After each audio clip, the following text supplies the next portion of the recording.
ജീപ്പിന്റെ brand value ഒട്ടും കുറഞ്ഞുമില്ല, എന്നാൽ വിലയിൽ കാര്യമായ കുറവ് സംഭവിക്കുകയും ചെയ്യും. ഇപ്പം നിങ്ങൾക്ക് ഒരു ജീപ്പ് കോമ്പസ് സ്വന്തമാക്കണമെങ്കിൽ അതും ഒരു ഓട്ടോമാറ്റിക് 9 സ്പീഡ് വരുന്ന, അതും ഈ ഒരു 2 ലിറ്റർ ഉഗ്രൻ ഒരു ഫിയറ്റിന്റെ മൾട്ടിജെറ്റ് ഡീസൽ എഞ്ചിൻ, അതും ടെർബോ ചാർജ് എഞ്ചിൻ.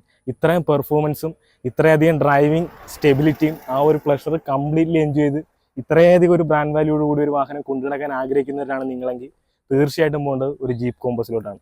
എൻ്റെ ഒരു പേഴ്സണൽ ഫേവറേറ്റ് വാഹനം കൂടിയാണ്. ഈ ഒരു സെഗ്മെന്റിൽ എനിക്ക് ഏറ്റവും ഇഷ്ടമുള്ള വാഹനം ഏതാണെന്ന് ചോദിച്ചാൽ ഏത് ഉറക്കത്തിൽ ഞാൻ പറയും അത് ജീപ്പ് കോമ്പസ് ആണ്. കാരണം അതിൻ്റെ ഒരു ഫീലും അതിൻ്റെ ഒരു ഫീഡ്ബാക്കും അതിൻ്റെ ആ ഒരു എലഗൻസും ഒന്നും വേറെ ഒരു വാഹനത്തിനും കമ്പയർ ചെയ്യാൻ പോലും പറ്റത്തില്ല എന്നാണ് എൻ്റെ ഒരു പേഴ്സണൽ അഭിപ്രായം.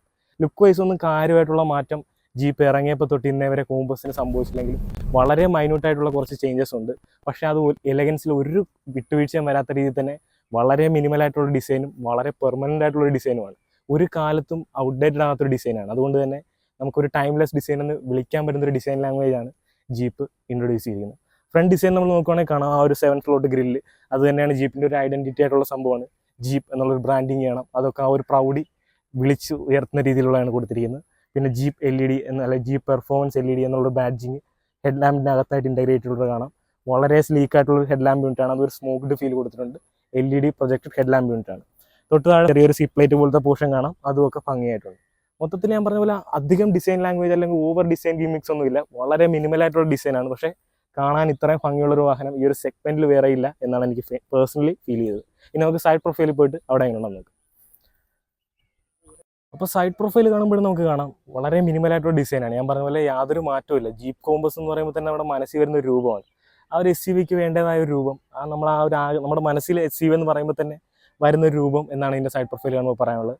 ഡിസൈൻ വൈസ് ഞാൻ കൂടുതൽ വലിച്ചു കിട്ടുന്നില്ല. എനിക്ക് കുറച്ച് കാര്യങ്ങളാണ് ഹൈലൈറ്റ് ആയിട്ട് പറയാൻ നിങ്ങളോട്ട് പോകുന്നത്. കാരണം നേരത്തെ നമുക്കൊരു 4x സിസ്റ്റം ഉള്ള മോഡൽ അല്ലെ 4x4 എടുത്താൽ മാത്രം നമുക്കൊരു ഓട്ടോമാറ്റിക് ട്രാൻസ്മിഷൻ ലഭിക്കത്തുള്ളായിരുന്നു. പക്ഷേ നിലവിൽ നമുക്ക് 4x2 ഓട്ടോമാറ്റിക് ലഭിക്കും.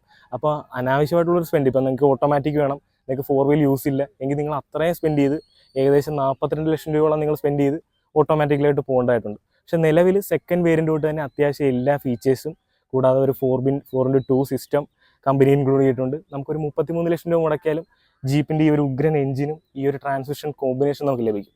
നിങ്ങൾ ഈ ഒരു ജീപ്പിൻ്റെ ഒരു ഫീൽ കിട്ടണം, ഈ ഒരു ബ്രാൻഡ് വാല്യൂ നിങ്ങൾ ആഗ്രഹിക്കുന്നുണ്ടെങ്കിൽ തീർച്ചയായിട്ടും 33 ലക്ഷം രൂപ കൊടുത്ത് ഇത് വാങ്ങിച്ചു കഴിഞ്ഞാൽ എന്തുകൊണ്ടും വെർത്താണെന്നാണ് എനിക്ക് പറയാനുള്ളത്. ഇനിയിപ്പോൾ ടയർ സൈസിലോട്ടൊക്കെ വരുവാണെങ്കിലും അത്യാവശ്യം ഈ ഒരു വീലാർച്ച് നിറഞ്ഞു നിൽക്കുന്ന രീതിയിൽ തന്നെയാണ് ടയർ സൈസ് കൊടുത്തിട്ടുള്ളത്. 255 18 ഇഞ്ച് വീലാർച്ച് കൊടുത്തിട്ടുള്ളത്. അതിൻ്റെ അലോയ് വീൽ കാണാനും നല്ല ഭംഗിയുണ്ട്. ഇനി ഒരു വീലാർച്ചിലോട്ടൊക്കെ വരുവാണെങ്കിൽ സാധാരണ വാഹനങ്ങളിൽ SUVs ഇങ്ങനെ ഉരുട്ടിയെടുക്കാറാണ് പതിവ്. ഇതൊരു സ്ക്വയറിഷ് ഡിസൈനാണ്. അതും ജീപ്പിൻ്റെ ഒരു ഐഡന്റിറ്റി ആയിട്ട് പറയാൻ കഴിയുന്ന ഒരു സംഭവം തന്നെയാണ്. ഇനി ഒരു 4x2 വരുന്നത് ഫ്രണ്ട് വീൽ ഡ്രൈവ് ടെക്നോളജിയാണ്. എങ്കിലും അത്യാവശ്യം ഗ്രൗണ്ട് ക്ലിയറൻസും ഈ ഒരു ജീപ്പിൻ്റെ ആ ഒരു എഞ്ചിനും ആ ഒരു ടോർക്കൊക്കെ വെച്ച് ചെറിയ രീതിക്കൊക്കെ ഉള്ള ഓഫ് റോഡ് തീർച്ചയായിട്ടും നടക്കും എന്നാണ് എനിക്ക് പറയാനുള്ളത്. ഇനി നമുക്ക് റിയർ സൈഡിൽ പോയിട്ട് അവിടെ എങ്ങനെ നോക്കാം. അതിന് മുമ്പായിട്ട് ഗ്ലാസ്സിനൊക്കെ നോക്കുവാണെങ്കിൽ ഫുള്ളി ടിൻഡഡ് ഗ്ലാസ് ആണ്. ചെറിയൊരു കോട്ടർ ഗ്ലാസും കാര്യങ്ങളൊക്കെ കാണാം. ഈ ഒരു കളർ കോമ്പിനേഷൻ ഭംഗിയായിട്ടുണ്ട്. കാരണം വൈറ്റും സാധാരണ ഗ്ലോസി ബ്ലാക്ക് കൊടുക്കാറാണ് പതിവ്. ഇതൊരു നാനോ ഗ്രേ ആണ് ടോപ്പിൽ കൊടുത്തിട്ടുള്ളത്, അതും ഭംഗിയായിട്ടുണ്ട്.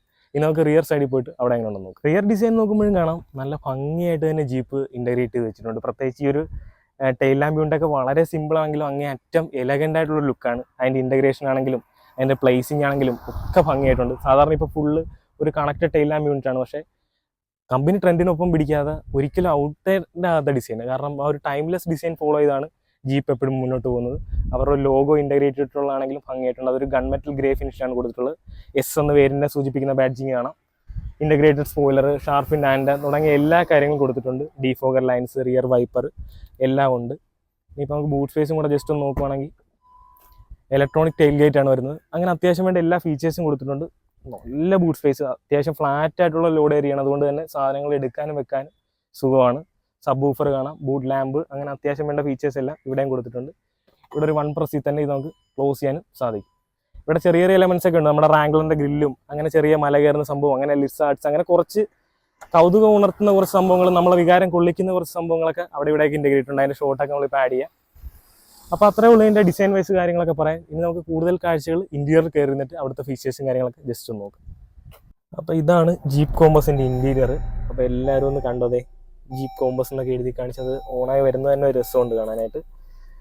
അപ്പോൾ എന്തായാലും മൊത്തത്തിൽ ഇൻറ്റീരിയർ ഭയങ്കര എലഗൻസ് ആണ്. ഒരു പ്രീമിയം ടച്ച് തീർച്ചയായിട്ടും ഫീൽ ചെയ്യും. അല്ലാതെ ഭയങ്കര സ്ക്രീനോ അല്ലെങ്കിൽ ഫിസിക്കൽ സ്വിച്ച് മൊത്തം എടുത്ത് കളഞ്ഞ് പുതിയ പരിപാടിയൊന്നും അല്ല ജീപ്പ് ഫോളോ ആയിരിക്കുന്നത്. ജീപ്പിൻ്റെതായ ഒരു ഐഡന്റിറ്റി ക്രിയേറ്റ് ചെയ്യാനായിട്ടാണ് ശ്രമിച്ചിരിക്കുന്നത്. ഇവിടെ ഒരു ലെതർ ഫിനിഷ്, വളരെ സോഫ്റ്റ് ആയിട്ടുള്ള പാഡിങ്ങും എല്ലാം കൊടുത്ത് ഇവിടെ ഒരു ഗ്ലോസി ഫിനിഷ് കൊടുത്ത് ആ ഫിസിക്കൽ കൺട്രോൾസ് ഒക്കെ അതുപോലെ നിലനിർത്തി നമ്മളെ വികാരം കൊള്ളിക്കുന്ന ആ ഒരു ട്രാൻസ്മിഷൻ നോബ് നമുക്ക് കാണാം. 9 സ്പീഡ് ഓട്ടോമാറ്റിക് ഡ്രൈവിലോട്ട് നമുക്ക് കിടക്കാം. ഒരു 1.5 ഡ്രൈവ് തന്നെ ആയിരിക്കും. വയർലെസ് ചാർജിങ് കൊടുത്തിട്ടുണ്ട്. സ്റ്റിയറിംഗ് വീൽ നമുക്ക് മാനുവലി ടിൽ ആൻഡ് ടെലസ്കോപ്പിൽ അഡ്ജസ്റ്റ് ചെയ്യാം. പഴയ ജീപ്പ് കോമ്പസ് ഫസ്റ്റ് ജനറേഷൻ ഈ 2021 ഫേസ് ലിഫ്റ്റിന് മുമ്പേ ഉള്ള ഒരു പ്രീ ഫേസ് ലിഫ്റ്റ് മോഡൽ കുറേ ഔട്ട്ഡേറ്റഡ് ആയിട്ടുള്ള ഇന്റീരിയർ ആയിരുന്നു. സ്റ്റിയറിംഗ് വീലൊക്കെ കാണുമ്പോൾ നമുക്ക് ആ ഒരു ഔട്ട്ഡേറ്റഡ് ആയിട്ട് ഫീൽ ചെയ്യുമായിരുന്നു. പക്ഷേ ഇത് കംപ്ലീറ്റ്ലി ന്യൂ ആയിട്ട് ആ ഒരു ജീപ്പ് എന്നുള്ള ലോഗോയെ കൊടുത്ത് ഫുള്ളി ലെതർ റാപ്പ് ആയിട്ടുള്ള സ്റ്റിയറിംഗ് വീലാണ്. അത് 3 സ്പോക്കാണ്. അത് ഹോൾഡ് ചെയ്യാൻ തന്നെ ഒരു വേറെ ഫീലാണെന്നാണ് പറയേണ്ടത്. മെമ്മറി ഫംഗ്ഷൻസ് ഉള്ള ഡ്രൈവർ സീറ്റാണ് വരുന്നത്. അത് നമുക്ക് 2 രീതിയിൽ സെറ്റ് ചെയ്തിടാം. ഓർണമെന്റ്സ് ഒക്കെ ഇലക്ട്രിക്കലി ക്ലോസ് ചെയ്യാൻ അഡ്ജസ്റ്റ് ചെയ്യാനുള്ള എല്ലാ ഫംഗ്ഷനും കൊടുത്തിട്ടുണ്ട്. ഇവിടെ നമുക്ക് സെൻട്രൽ ലോക്കിൻ്റെ കൺട്രോൾസും ബാക്കി പവർ കൺട്രോൾസും ഒക്കെ അവിടെ കാണാം. ഓട്ടോ ക്ലൈമറ്റ് AC ആണ് വരുന്നത്. അതും കൊള്ളാം. ഇവിടെ നമുക്ക് കപ്പ് ഹോൾഡേഴ്സ്, ഹാൻഡ് റെസ്റ്റ് തുടങ്ങിയ എല്ലാ കാര്യങ്ങളും കൊടുത്തിട്ടുണ്ട്. ഓട്ടോ ഡിമിംഗ് മിറർ കാണാം. 1 ടച്ച് ഓപ്പൺ ചെയ്യാൻ സാധിക്കുന്ന ഒരു പനോരമിക് സൺറൂഫ്, അതും ഗംഭീരമായിട്ടുണ്ട്. ഫീച്ചേഴ്സിൽ ഒരു കുറവില്ല, ഞാൻ പറയാം. എല്ലാം ഇൻ്റഗ്രേറ്റ് ചെയ്തിട്ടുണ്ട്, ഒന്നും വിട്ടുപോകാതെ തന്നെ. റൂഫൊക്കെ കംപ്ലീറ്റ്ലി ബ്ലാക്ക് ആണ് വരുന്നത്. ഇന്റീരിയറും കംപ്ലീറ്റ്ലി ബ്ലാക്ക് ആണ്. അതുകൊണ്ട് തന്നെ ഒരു സ്പോർട്ടി ഫീൽ ഇന്റീരിയർ കയറി ചെയ്യുമ്പോൾ തന്നെ ലഭിക്കുന്നുണ്ട്. സീറ്റിംഗ് പൊസിഷൻ ആണെങ്കിൽ ഒരു കമാൻഡിങ് സീറ്റിംഗ് പൊസിഷനാണ്. ഫുള്ളി ഡിജിറ്റൽ ആയിട്ടുള്ള മീറ്റർ കൺസോളാണ്. അവിടെ അത്യാവശ്യം വേണ്ട എല്ലാ ഇൻഫർമേഷൻസും നമുക്ക് അവിടെ ലഭിക്കും. പുഷ് ബട്ടൺ സ്റ്റാർട്ടിൻ്റെ കൺട്രോൾ കാണാം. സ്പേസ് ആണെങ്കിൽ ഒട്ടും മോശം പറയാനില്ല. അത്യാവശ്യം നല്ല സ്പേഷ്യസ് ആയിട്ടുള്ള ഫ്രണ്ട് ക്യാബിൻ തന്നെയാണ് ജീപ്പ് കോമ്പസിന് വരുന്നത്. ഇനിയിപ്പോൾ നമുക്ക് ഇതിൻ്റെ റിയർ സീറ്റിൽ പോയിരുന്നിട്ട് അവിടെ എങ്ങനെയുണ്ടെന്ന് നോക്കാം. ശരിക്കും ഇതിൻ്റെ റിയർ സീറ്റിൽ ഇരിക്കാൻ എനിക്ക് തീരെ താല്പര്യമില്ല. എങ്കിലും നിങ്ങളെ സ്പേസും കാര്യങ്ങളൊക്കെ ജസ്റ്റ് ഒന്ന് കാണിക്കാൻ വേണ്ടിയാണ്. മെയിൻ സീറ്റ് ഈ ഡ്രൈവർ സീറ്റ് തന്നെയാണ്. ജീപ്പൊക്കെ എടുക്കുന്നവരും കൂടുതലും അത്ര എന്തൂസിയാസ്റ്റ് ആയിട്ടുള്ളവരായിരിക്കും. കാരണം കംഫർട്ടിനേക്കാൾ കൂടുതൽ പ്രാധാന്യം ഡ്രൈവിങ്ങിൽ കൊടുക്കുന്നവരായിരിക്കും കൂടുതൽ ഇങ്ങനെയുള്ള വാഹനങ്ങളൊക്കെ ചൂസ് ചെയ്യുന്നത്. എങ്കിലും അത്യാവശ്യം ഫാമിലിക്ക് ഇരിക്കുകയാണെങ്കിൽ ഡീസൻ്റ് ആയിട്ടുള്ള ലെഗ് സ്പേസ് ഉണ്ട്. 2 പേർക്ക് വളരെ കംഫർട്ടബിളായിട്ട് ഇരിക്കാം. 3ാമത് ഒരാൾക്കും ഇരിക്കാം. പക്ഷേ സെൻട്രൽ ടേണിൽ കുറച്ച് ഉയർന്നാണ് വരുന്നത്. AC വെൻസും ഇങ്ങോട്ട് തള്ളി നിൽപ്പുണ്ട്. അത്യാവശ്യം ചെറിയൊരു ക്യാബിൻ തന്നെയാണെന്നാണ് എനിക്ക് എൻ്റെ റിയർ സീറ്റിലിരിക്കുമ്പോൾ ഫീൽ ചെയ്യുന്നത്. കോട്ടൺ ഗ്ലാസിന് കുറച്ചുകൂടെ വലിപ്പം ഉണ്ടായിരുന്നെങ്കിൽ കുറച്ചുകൂടെ ഒരു പ്ലസൻറ്റ് ഫീൽ തീർച്ചയായിട്ടും നമുക്ക് റിയർ സീറ്റിലിരിക്കുമ്പോൾ ഫീൽ ചെയ്തേനെ. എങ്കിലും വിൻഡോ ലൈനൊക്കെ തീരെ താന്നു പോകുന്നതുകൊണ്ട് തന്നെ വിസിബിലിറ്റിയിലൊന്നും യാതൊരു കോംപ്രമൈസും കമ്പനിക്ക് വരുത്തിയിട്ടില്ല. ഒരു സേഫ്റ്റി ഫീൽ തീർച്ചയായിട്ടും നമുക്ക് ഇതിൻ്റെ റിയർ സീറ്റിലിരിക്കുമ്പോൾ കയറി ആ ഡോർ തുറന്ന് ഒന്ന് അടക്കുമ്പോൾ നമുക്ക് ആ ഒരു സേഫ്റ്റി ഫീൽ തീർച്ചയായിട്ടും ഫീൽ ചെയ്യുന്നുണ്ട്. ആ ഒരു അമേരിക്കൻ ബിൽഡ് അത് സമ്മതിച്ച് കൊടുത്തേ പറ്റത്തുള്ളൂ. മൊത്തത്തിൽ കൊള്ളാം. അത്യാവശ്യം വേണ്ട ഇപ്പോൾ 3 അഡ്ജസ്റ്റബിൾ ഹെഡ് റെസ്റ്റ് കൊടുത്തിട്ടുണ്ട്. അതുമൊക്കെ കൊള്ളാം. റിയറിലോട്ടും സ്പീക്കേഴ്സ്, ട്യൂട്ടേഴ്സ് അങ്ങനെ എല്ലാ ഫീച്ചേഴ്സും ഇവിടെയും കൊടുത്തിട്ടുണ്ട്. എയർ ബാഗിൻ്റെ ഉണ്ടോയെന്ന് ഞാൻ പറയേണ്ട 6 എയർ ബാഗ് സ്റ്റാൻഡേർഡ് ആയിട്ട് തന്നെ ജീപ്പ് അക്കാലത്തോട്ട് പ്രൊവൈഡ് ചെയ്യുന്നത്. ഇനി നമുക്ക് ഇതിൻ്റെ മെയിൻ സാധനമായിട്ടുള്ള ഡ്രൈവിലോട്ട് കിടക്കും. ഇതാണ് ഞാൻ ആഗ്രഹിച്ചത്. ഇതിൻ്റെ ഡ്രൈവ് ഒരു രക്ഷയില്ല. ഈ ജീപ്പ് എന്ന് കേൾക്കുമ്പോൾ തന്നെ എനിക്കിത് ഓടിക്കാനുള്ള ഒരു കൊതി ഇങ്ങനെ കയറി ഇങ്ങനെ നിൽക്കുമായിരുന്നു. ഫൈനലി ആ സമയം വന്നെത്തിയിരിക്കുകയാണ് ഗൈസ്. നമ്മൾ ഇതിനു മുമ്പ് ഓടിച്ചിട്ടുള്ളതാണെങ്കിലും ഇതെപ്പോൾ ഓടിക്കാൻ കിട്ടിയാലും നമ്മൾ വേണ്ട എന്ന് പറയത്തില്ല. കാരണം അതിൻ്റെ ഒരു ഫീൽ, ആ ഡീസൽ എഞ്ചിൻസ് ഒക്കെ പതുക്കെ എല്ലാവരും ഒഴിവാക്കിക്കൊണ്ടിരിക്കുകയാണ്. പക്ഷേ ഫിയറ്റിനെ പണ്ട് തൊട്ടേ ഡീസൽ എഞ്ചിൻ ഉണ്ടാക്കാൻ പഠിപ്പിക്കേണ്ട കാര്യമില്ല. ഇപ്പോഴും ഹെക്ടറിലും ഹാരിയറിലും ഒക്കെ ഡീസൽ എഞ്ചിൻസ് പ്രൊവൈഡ് ചെയ്യുന്നത് ജീപ്പാണ്, അല്ലെങ്കിൽ ഇതിൻ്റെ പേരന്റ് കമ്പനിയായ ഫിയറ്റാണ്. പക്ഷേ സ്വന്തം ബ്രാൻഡിങ്ങിൽ ഇറക്കുമ്പോൾ അവർ ആ ട്യൂണിങ്ങിലൊക്കെ ചെറിയ മാറ്റവും ആ ECUയിലുള്ള മാറ്റങ്ങളും ഒക്കെ കൊണ്ടുവന്ന് ആ ഒരു ഡ്രൈവിംഗ് പ്ലഷർ എന്ന് വെച്ച് കഴിഞ്ഞാൽ നമുക്ക് ഹാരിയറായിട്ടോ അല്ലെങ്കിൽ ഹെക്ടറായിട്ടോ ഒന്നും ഒരു കമ്പാരിസൺ പോലും എനിക്ക് പേഴ്സണലി ഫീൽ ചെയ്തിട്ടില്ല. ഇതെപ്പോൾ ഓടിക്കുമ്പോഴും നമുക്ക് ആ ഒരു സത്യം പറഞ്ഞാൽ ആ ഫോർഡൊക്കെ നമ്മളെ വിട്ടു പിരിഞ്ഞു പോയതിൻ്റെ സങ്കടം ഇതൊക്കെ ഓടിക്കുമ്പോഴാണ് മാറുന്നത്. കാരണം 2 അമേരിക്കൻ ബ്രാൻഡ്സ് ആണ്. ആ ഒരു ഹെവിനെസ്, ആ ഒരു സ്ട്രോങ് ഫീല് ഒക്കെ ഒന്ന് വേറെ തന്നെയാണ്. അപ്പോൾ ഈ പറഞ്ഞ പോലെ തന്നെ ഒന്ന് ത്രോട്ടിൽ കൊടുക്കുവാണെങ്കിൽ തന്നെ ഒന്ന് മൈനസ് മുകളിലൊക്കെ ഇട്ട് കയറ്റുവാണെങ്കിൽ റബ്ബ് ചെയ്ത് ആ ഒരു പെട്രോൾ എഞ്ചിൻ കയറി പോകുന്ന പോലെ തന്നെ 0 to 100 നിസ്സാര സെക്കൻഡ് കൊണ്ട് തന്നെ വാഹനം അച്ചീവ് ചെയ്യും.